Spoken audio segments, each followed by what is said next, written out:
मेरा एक केस है, हाँ, मोरबी ब्रिज ट्रेजेडी। हाँ, उसके अंदर 135 लोग मरे। बहुत ही दुखद घटना थी ये। आप मान के चलिए आज तक वो मैटर पेंडिंग है सुप्रीम कोर्ट के अंदर। एक ऐसा केस जिसके अंदर 135 लोग मरते हैं राज भाई, सबसे पहली जिम्मेदारी किसी भी स्टेट की क्या होती है? रेस्क्यू ऑपरेशन करना। हाँ, कि 135 लोगों को भाई गिर गए हैं, दूसरे एग्जैक्टली जो आसपास लोग हैं उनको बचाओ। एग्जैक्टली तो इतने लोग गिर गए हैं तो सबसे पहले रेस्क्यू ऑपरेशन करना है। ऐसा होता है इस केस के अंदर कि रेस्क्यू ऑपरेशन तो एक साइड चल रहा है, पर इस केस के एसएचओ साहब को इतनी अर्जेंट होती है, इतनी अर्जेंसी हो जाती है कि कुछ ही घंटों में मीनवाइल लोगों का रेस्क्यू ऑपरेशन चल रहा है, एक एफआईआर रजिस्टर हो जाती है। और वो एफआईआर में से जो बड़ी मछलियाँ होती हैं उनके नाम ही नहीं होते, केवल छोटी मछलियों के नाम होते हैं। हम इसको चैलेंज करते हैं courts by courts, court by court, court by court. Wait, sorry, मेरे को केस शुरू से समझाओ कि हुआ क्या, कैसे हुआ, फिर इस वाली पे हम आगे कहानी पाएंगे, क्योंकि ये तो हमने बहुत फास्ट फॉरवर्ड कर दिया जी। ओके, तो ये बताओ रेस्क्यू ऑपरेशन से भी पहले कौन सा डे था, हुआ क्या, एंड देन आगे बढ़ाते हैं। दिवाली के आसपास का समय था, 2023। यस, 22 दिवाली के आसपास का समय था। और गुजरात के अंदर मोरबी एक छोटा सा शहर है जहाँ टाइल्स बहुत ज़्यादा बनती है। आपको पता है, देखिए हर एक आदमी जो मोरबी के बारे में जानता है वो उसको टाइल्स से रिलेट करता है। तो इधर राज भाई ऐसा हुआ कि एक सालों पुराना, 100 साल से भी अधिक पुराना एक हेरिटेज पूल था जो एक पाथवे को पैलेस से कनेक्ट करता था। अब सालों बाद राजा रजवाड़े तो रहे नहीं, तो इसको मोरबी शहर का एक घरेणा मानकर इसको यूटिलाइज करने के लिए एक प्राइवेट कॉन्ट्रैक्टर से रिन्यू करा के, एक कंपनी है बहुत ही प्रसिद्ध, आपने सुना होगा, घड़ी बनाती है, उसको इसका कॉन्ट्रैक्ट दिया गया। आप सोचिए कितनी बड़ी दुर्गति की बात है कि जो कंपनी ने जीवन भर घड़ी बनाई है, जिसको पुल बनाने का कोई अनुभव नहीं है, जिसको पुल बनाने का अनुभव के साथ साथ उसके पास कोई ऐसे एम्प्लॉय नहीं है कि जो उसको मेंटेन करे, और पहले कोई उसने छोटा प्रोजेक्ट किया नहीं है, उस कंपनी को आप क्या देते हो? आप उसको टेंडर पूरा दे देते हो कि भाई आप पुल मेंटेन करोगे। तो सबसे पहले तो सबसे बड़ा सवाल छोड़िए, उसके बाद भी ये बात ऐसे चलती है कि जब पुल गिरा ना राज भाई, तो ये पुल गिरने से पहले ये पुल बंद था, उस पर रिनोवेशन कराया गया। अब हम इसको थोड़ा टेक्निकली समझते हैं कि किसी भी पुल को चालू करने के लिए सबसे पहले आपको चाहिए एक ब्रिज फिटनेस सर्टिफिकेट, जो आपको आपके लोकल कस्बे के जो अधिकारी हैं वो आपको एक सर्वेलेंस करते हैं कि भाई पुल बराबर है, इस पे आदमी चढ़ सकते हैं। एक ब्रिज फिटनेस सर्टिफिकेट और एक ब्रिज मेंटेनेंस सर्टिफिकेट, ये 2 चीज़ चाहिए। आप मान के चलिए ये दोनों सर्टिफिकेट लिए बिना एक आदमी ऐसे बैठता है, 15 से 20 माइक उसके सामने लगते हैं, वो प्रेस कॉन्फ्रेंस करता है और बोलता है कि आज से पुल खुला। कोई ब्रिज फिटनेस सर्टिफिकेट नहीं, कोई ब्रिज मेंटेनेंस सर्टिफिकेट नहीं, मैंने पुल खोल दिया। वो पुल किसके कहने पे खुला? कौन सा ऐसा आदमी था इन्फ्लुएंशियल इसके पीछे जिसने पुल को खुलवाया? ये आज तक इन्वेस्टिगेशन होने के बाद भी जो लोग मर गए हैं उनके घर वाले जानना चाहते हैं, पर उनको नहीं पता है। ये बात यहाँ भी पूरी नहीं होती। हम आगे बढ़ते हैं। अब क्या होता है कि पुल खुल गया। अब उसकी एक टिकट रखी गई। ऑब्वियसली ब्रिज को मेंटेन कर रही है प्राइवेट कंपनी, तो टिकट तो होगी, लेकिन टिकट इस तरह से रखी गई कि 30 रुपया या 20 रुपया, एग्जैक्टली मुझे याद नहीं है अमाउंट, बट बहुत ही मिनिमम अमाउंट की एक टिकट रखी गई। और पैदल चलने का। सो बेसिकली ये स्टेप वे ब्रिज है। हाँ, आपने देखा हो जैसे बेसिकली लक्ष्मण झूला आपने देखा है, बस उसी तरह का पुल आप समझ लो, मोटा मोटा। तो आपको उस पुल पे चलना है, एक बाजू से एक बाजू, और देख के आना है। इस कंपनी द्वारा किसी भी प्रकार का ये आयोजन नहीं किया गया था राज भाई कि क्राउड को हम कंट्रोल कर सकते हैं। दिवाली का टाइम, आपकी सबकी छुट्टियां हैं, आप सब अपने घर वालों के साथ बाहर घूमने जाने वाले हो। मोरबी जैसा शहर, मोरबी में आइकॉनिक ब्रिज, आप यहाँ तो जाने ही वाले हो, लोग बाहर से आने वाले हैं। यहाँ पे प्रॉपर सिक्योरिटी गार्ड्स नहीं थे। कितने लोग जा सकते हैं, कितने लोग आ सकते हैं, क्राउड को कंट्रोल करने के लिए कोई भी सुविधा कभी भी यहाँ पे एस्टैब्लिश नहीं करी गई थी और नहीं रखी गई थी। और लोड टेस्ट, फिटनेस टेस्ट कुछ भी कभी भी करवाया नहीं था। अगर ये करवाया होता तो ब्रिज फिटनेस सर्टिफिकेट मिल जाता, पर ये तो लिया ही नहीं, तो मतलब लोड टेस्ट और वो दूसरा जो टेस्ट आपने कहा फिटनेस टेस्ट, वो कभी हुआ ही नहीं। अब आप क्या करते हैं, अब आप टिकट बेचते हैं 20 रुपया 30 रुपया। जब पुल गिरा तब ये बात सामने आई इन्वेस्टिगेशन में, 3000 से ज़्यादा टिकटें बेची गई थी उस दिन, 3000+ tickets were sold on that day. कुछ एक्स्ट्रा कैश भी रिकवर हुआ था ऑफिस में से, मतलब टिकट्स ब्लैक मार्केटिंग हो रही थी, ऐसा भी एक एलिगेशन है, पर वो एग्जैक्टली प्रूवन नहीं हो पाया है, पर ऐसा भी एलिगेशन था। अब सोचिए कि पुल के ऊपर ज़्यादा क्राउड हो गया, पुल के ऊपर जो है क्राउड हो गया। क्राउड को मैनेज करने के लिए इनके पास कोई भी सुविधा नहीं है कि कौन कैसे क्राउड को, आप नेचुरली आप एक पाथवे से जाएंगे तो दूसरे पाथवे में बाहर निकलेंगे, अगर बाहर नहीं निकले तो वहाँ से घूम के आएंगे। तो मतलब आप 50 लोगों को छोड़िए, 50 लोग बाहर आ जाए, फिर दूसरे लोगों को छोड़िए, फिर दूसरे लोगों को छोड़िए, फिर दूसरे लोगों को छोड़िए, तो इसी तरह से जो है ये चीज़ें जाएंगी। यहाँ पे ऐसा कुछ था ही नहीं। टिकट देने के बाद कौन कहाँ जा रहा है, कौन पुल के ऊपर क्या कर रहा है, कौन पुल के ऊपर वीडियो बना रहा है, कौन पुल के ऊपर से कितनी देर में नीचे आया, किसी को कुछ पता ही नहीं है।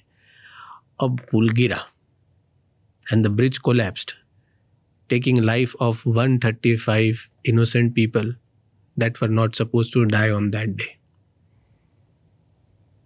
And I tell you this thing very gravely as a lawyer litigating for 112 victims in this case, that these people were not supposed to die on that day. They died because of a negligence of a company. They died because someone wanted to mint an extra buck. They died because someone who was more influential at a local level started this bridge without obtaining due permission from people and responsible organizations. पुल गिरने के बाद ये इतना बड़ा हादसा था कि स्वयं हमारे देश के प्रधानमंत्री भी उस स्थल पे आए थे। प्रधानमंत्री के साथ साथ हमारे गुजरात राज्य के गृह मंत्री, गुजरात राज्य के मुख्यमंत्री सब उस स्थल पे गए थे। सारे पीड़ित परिवारों से मिले और 4 लाख और 2 लाख रुपए का इन्होंने मुआवजा उस टाइम पे घोषित किया। लेकिन सबसे बड़ी बात जो मैं आज आपके माध्यम से बताना चाहता हूँ, ये बहुत ही गंभीर बात है जो मैं आप बताना चाह रहा हूँ कि हमारे स्टेट के होम मिनिस्टर हर्ष संघवी भाई ने एक SIT का गठन किया, स्पेशल इन्वेस्टिगेशन टीम, जो इस पूरे हादसे को इन्वेस्टिगेट करेगी। ये हादसा किस तरीके से हुआ, इसके पीछे कौन था, क्या इसकी वजह रही, XYZ। वो SIT को पूरी टेक्निकल टीम हेड करती थी, but it was headed by a very senior IPS officer, because obviously it was in police investigation, but he thought it deemed fit that he should take support, he should take support of technical people, and he should get people involved into this investigation who has technical knowledge. So सारे लोगों को एकत्रित करके एक SIT बनाई, उस SIT ने report रखा, मोर देन करीब 1000 पेज का वो रिपोर्ट है, एग्जैक्टली मुझे नहीं पता।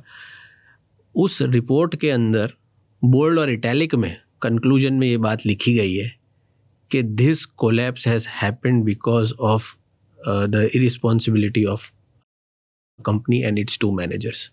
अभी होम मिनिस्टर की रिपोर्ट ने, होम मिनिस्टर ने जो SIT हमारी उसकी रिपोर्ट में, उसकी रिपोर्ट के अंदर ये लिखा हुआ है कि this tragedy has happened because of the recklessness, negligence of the company and it's 2 managers, directors.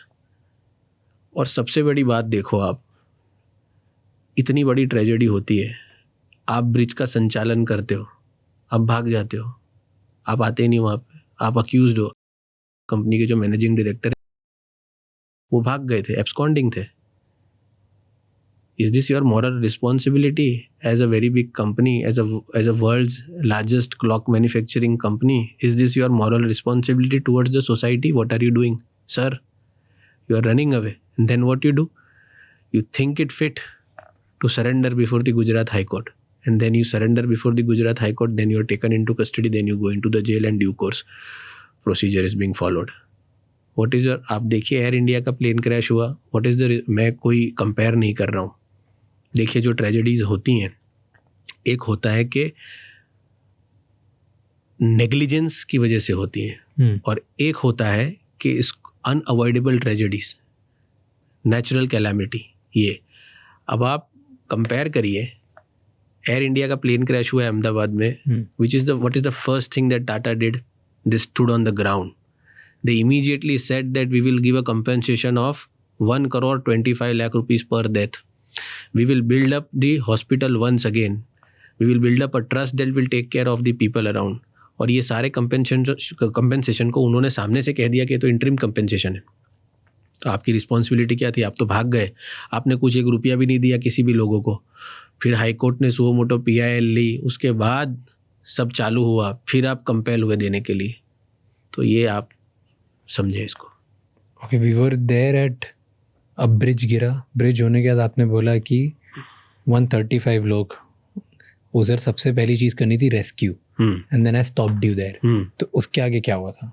कि रेस्क्यू होना था तो रेस्क्यू नहीं हुआ? नहीं, रेस्क्यू हो रहा था, पर हम ऐसा समझते हैं या वेस्टर्न कंट्रीज़ में जो चीज़ें फॉलो की जाती हैं राज भाई, वो ये होती है कि एक साइड आप रेस्क्यू कर रहे हो, रेस्क्यू करने के बाद आप पहले ये अपने आप को समझा लो, ये आप एहसास कर लो कि रेस्क्यू हो गया है.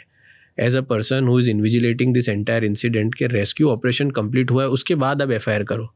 पर आप मेक श्योर ही नहीं कर रहे रेस्क्यू हुआ है, लोग अंदर तैर रहे हैं, पुल गिरा हुआ है, लोग ऊपर चढ़ रहे हैं, लाशें मिल नहीं रही है, और आपको इतनी इमरजेंसी आ गई है कि आप तुरंत FIR कर रहे हो. अरे भाई क्यों कर रहे हो? What is the urgency? कौन बोल रहा है आपको FIR करने के लिए?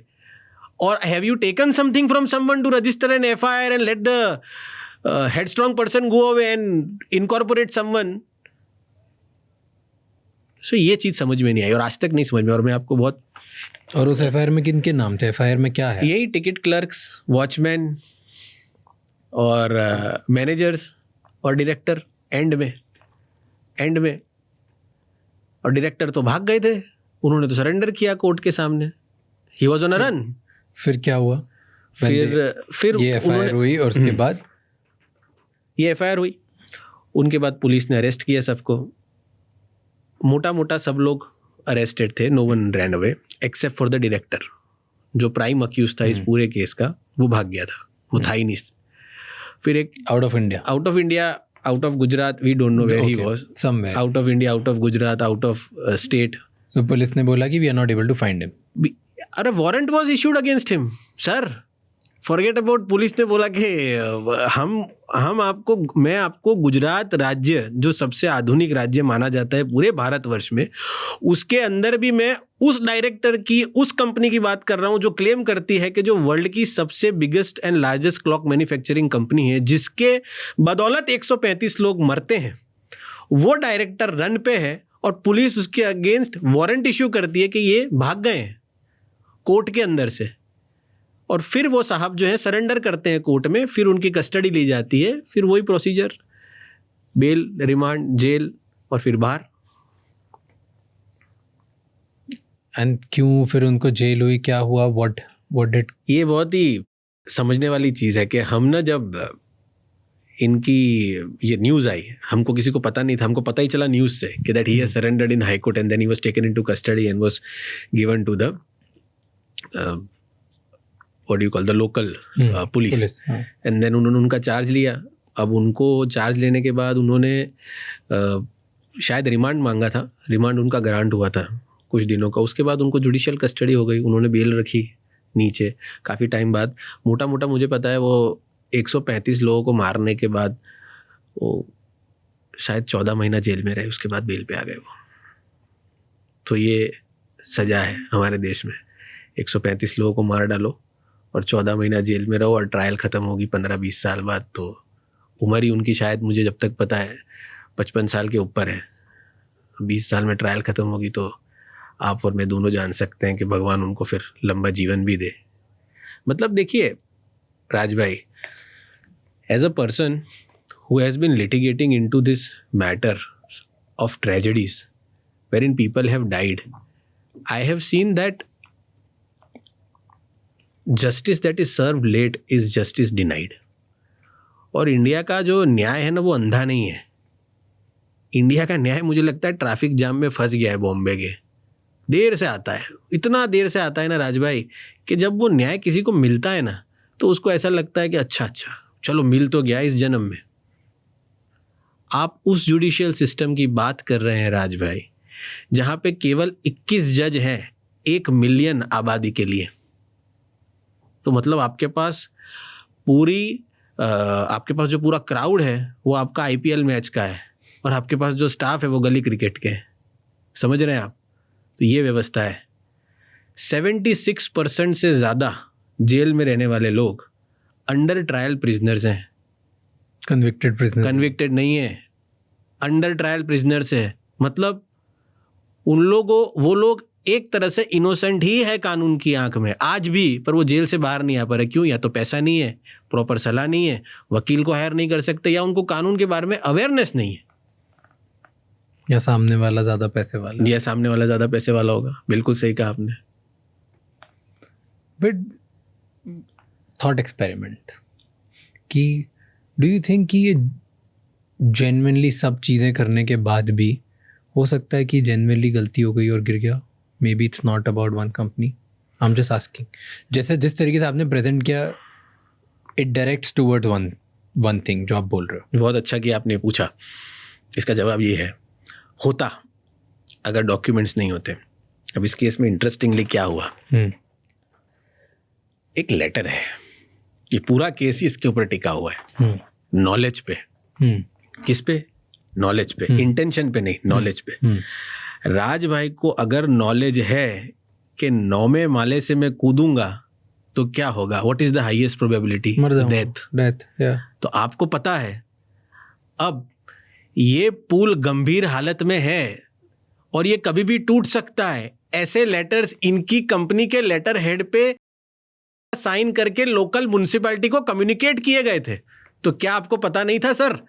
इनकी कंपनी ने? यस, इनकी कंपनी ने गुजराती भाषा में लिखा है રાજભાઈ કે આ પુલ જર્જરિત હાલતમાં છે અને ગંભીર હાલતમાં છે, ક્યારે પણ જો આ પુલ પર કોઈ પણ અકસ્માત બને તો એની સંપૂર્ણ જવાબદારી ફલાણા વ્યક્તિની રહેશે. Which if I translate in English, it comes to this, that sir, kindly have your attention, this bridge is in absolute precarious condition and can collapse at any point of time. In these circumstances, the responsibility will be of so and so, so and so, so and so. And it is written by whom? It is written on their company's letterhead and signed by for. Now tell me, sir, why did you open the bridge? This was the communication made probably 6-7 months or 1 year before this tragedy has happened. So you knew it. Now you have renovated it, and you know that it is not being properly renovated because of the SIT's report. SIT report clearly says that it was never being renovated properly. तो अब जैसे इन्होंने तो ये letter लिख दिया, right? सो जिसको लिखा, जिसने उसके बाद भी ग्रांट किया, don't you think that person is also countable? ये इसीलिए मैंने आपको कहा कि मैं मेरे राज्य के गृह मंत्री का बहुत आभारी हूं कि उन्होंने SIT का गठन किया, क्योंकि ये चीज़ पुलिस ने अपनी इन्वेस्टिगेशन में चार्जशीट में नहीं बताई है, लेकिन गृह मंत्री द्वारा, हर्ष संघवी द्वारा जो ये SIT बनाई गई थी, उस SIT के अंदर ये बात को बहुत ही क्लियरली लिखा गया है कि म्युनिसिपैलिटी, नगर पालिका के जो वाइस चेयरमैन या चेयरमैन थे, शायद मुझे एग्जैक्टली उनका डेजिग्नेशन नहीं पता, पर जनरल बॉडी रेजोल्यूशन पास करे बिना चीज़ें करी गई हैं इसके अंदर। और आप मान के चलिए इतनी गंभीरता इस केस को मिली कि गुजरात सरकार ने पूरी के पूरी नगर पालिका, म्युनिसिपल बॉडी को सुपरसीड कर दिया, पर कोई अक्यूज नहीं बना। आप रिस्पॉन्सिबल हो, आपके वजह से ये हुआ है, लेकिन आपको पूरा सुपरसीड कर दिया गया, आपको अक्यूज नहीं बनाया गया। क्यों? तभी तो विक्टिम्स गए सुप्रीम कोर्ट के, sir we want the entire investigation to be reinvestigated by CBI. We don't trust the investigation done by Gujarat police. It is a botched up investigation and looks like this investigation is done purposefully to help someone. ये मेरा statement रहा है sessions court के अंदर, जो मैं आपके सामने बोल रहा हूँ, ये मैंने कोर्ट के अंदर बोला है कि एक डेप्यूटी SP कक्षा का अधिकारी, जिसको ये पता है कि इन्वेस्टिगेशन भली भांति किस तरह से किया जाता है। आपको पता है राजभाई के मोरबी पुल हादसे में कितने विटनेस हैं? आप गैस कर सकते हो? 370 विटनेस, 370 विटनेस। हमने कोर्ट में ये कहा था कि सर ये मेड अप विटनेसेस लग रहे हैं, ये ऐसे विटनेसेस लग रहे हैं कि जिसको पर्पसफुली खड़ा किया गया है। क्या विटनेस है? एक आदमी मर गया, हाँ मेरा स्टेटमेंट है, मेरे बाद मेरे भाई का स्टेटमेंट है, मेरी माँ का स्टेटमेंट है, मेरे चाचा का स्टेटमेंट है, मेरी ताई का स्टेटमेंट है, मेरे फूफा का स्टेटमेंट है। एक एक डेथ के पीछे 9 witness. Supreme Court says it very clearly that one eyewitness is sufficient to prove a person guilty or not guilty in the trial. We both know it. Yeah. Why do you have 370 witnesses? For what reason? Do you want to benefit someone that the trial purposefully gets delayed and it is dragged till 20 or 25 years and it is never being completed so as to benefit the accused? This is the allegation in the court. Apart from that, the prime allegation in Supreme Court was that, sir, kindly see what has happened, Raj, in this case. A chief officer is a person totally responsible for issuing NOCs, for inspecting, invigilating. पुल गिर गया, सरकार उसको आरोपी नहीं बना रही, वो witness है जिसने अप्रूव किया कि हाँ, जिसने अप्रूव नहीं, जिसकी पूरी responsibility as a chief officer के जो सब कुछ करेगा, इन्विजिलेट करेगा, इंस्पेक्ट करेगा, एनओसीज देगा, चीजें करेगा, देखेगा, XYZ, एक सरकारी तंत्र ही आप समझ लीजिए, उसको आज तक इस केस में अक्यूज नहीं बनाया, उसको विटनेस बना दिया है गवर्नमेंट ने. Supreme court was shocked that how can this thing happen. Notice that is why इसमें इशू हुई है and the victims have approach supreme court that you kindly allow CBI to investigate this matter. But then when see home minister ने अच्छा काम किया, बहुत ही अच्छा, right? तो हर्ष भाई did the great, like he did good job in making sure कि ये हो जाए. एब्सोल्युटली. तो गवर्नमेंट में टॉप जो ऑफिशियल्स हैं वो भी ये चाहते हैं कि इधर कुछ ना कुछ काम हो, तो फिर क्यों नहीं हो रहा है? तो देखिए, मोर पावरफुल देन देम. तो तभी मैं बता रहा हूँ, तभी इसीलिए there is a proof that corruption is the operating system of India. आपके घर में कंप्यूटर है, पहले आप और मैं उस जनरेशन से जब माइक्रोसॉफ्ट ऑफिस ऑपरेटिंग सिस्टम हुआ करता था कंप्यूटर में. तो इसको अगर लार्जर पिक्चर से देखें तो corruption is the operating system of India. मैं ये क्यों कह रहा हूँ राज भाई? द टॉप मोस्ट अथॉरिटी जो है वो इंश्योर करती है कि इस तरह से चीज़ें होंगी, लीगली सारी चीज़ें हो जाती हैं, आपकी SIT फॉर्मुलेट होती है, प्रेस नोट हो जाती है कि SIT के अंदर इतने बड़े बड़े जो ऑफिसर्स हैं वो आपके रहेंगे, इतने टेक्निकल लोग लेंगे. उसके रिपोर्ट के आने के बाद आप एज अ डेप्यूटी SP जो है आप इन्वेस्टिगेशन करते हो, साइमल्टेनियसली SIT का रिपोर्ट अलग आता है, आप अपनी चार्जशीट अलग फाइल करते हो पूरी इन्वेस्टिगेशन की. आप मान के चलिए चार्जशीट वो चीज़ें बोलती ही नहीं है जो SIT का रिपोर्ट बोलता है. तो आपका इन्वेस्टिगेशन क्या है? कचरा, चनाचोर गरम खाने का कागज. इतना बेकार इन्वेस्टिगेशन मैंने आज तक नहीं देखा. It is such a bogus investigation जो मैंने आज तक नहीं देखा. एंड दैट इज वाई जो विक्टिम्स हैं इस केस के, उन्होंने क्या किया कि उन्होंने एक एसोसिएशन बनाया. इन्होंने एसोसिएशन इस तरह से बनाया कि आप जैसे मध्य प्रदेश से, तो आप जानते होंगे भोपाल में गैस लीक हुआ था, तो इन्होंने अपना एक एसोसिएशन बनाया उसी केस की तरह. इन्होंने इनको नाम दिया ट्रेजेडी विक्टिम एसोसिएशंस मोरबी. और अपने एक एसोसिएशन बनाने के बाद इस एसोसिएशन के थ्रू इन्होंने एक एप्लीकेशन फाइल करी सुप्रीम कोर्ट में. आप जो है ये इन्वेस्टिगेशन से हम संतुष्ट नहीं हैं, ऐसा लग रहा है कि इसमें तो मजाक चल रहा है, तो आप मेहरबानी करके इस पूरे इन्वेस्टिगेशन को री इन्वेस्टिगेट करवाइए CBI से, क्योंकि ऐसी बहुत सारी चीज़ें हैं जो इस इन्वेस्टिगेशन में है ही नहीं, आई नहीं. तो चल रहा है, नोटिस इशू हो गई है, शायद अब 2-3 महीने बाद फिर से मैटर लगेगा सुप्रीम कोर्ट में. एंड सुप्रीम कोर्ट में कितनी जल्दी सॉल्व होगा? सुप्रीम कोर्ट में तो सर बहुत ही जल्दी सॉल्व होगा, क्योंकि आप डेट्स नहीं ले सकते सुप्रीम कोर्ट में. एक बार मैटर लिस्ट हुआ है तो आपको वहाँ पे you have to be present on one or the other ground. You can not make a pretext that I am not available, there is something not coming, state हो या प्राइवेट पार्टी हो, you have to be there. Thank you so much ये clip end तक देखने के लिए. अगर आपको और भी ऐसी क्लिप्स देखनी है तो राज शमानी क्लिप्स चैनल को सब्सक्राइब कर लीजिए.